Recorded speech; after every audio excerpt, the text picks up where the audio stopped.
குணம் தன்னை அறிந்து கொண்டேன். உன் முத்தான தத்துவமே புரிந்து கொண்டேன். முருகா உன் குணம் தன்னை அறிந்து கொண்டேன்.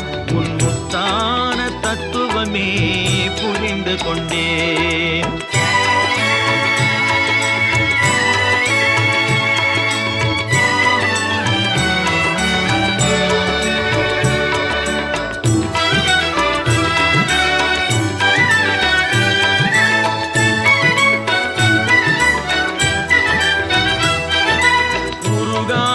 மனம் தன்னில் நீ இல்லை, உருகாத மனம் தன்னில் நீ இல்லை என்ற உண்மையை கண்டு கொண்டேன். இனி விடுவதில்லை, உண்மையை கண்டு கொண்டேன்.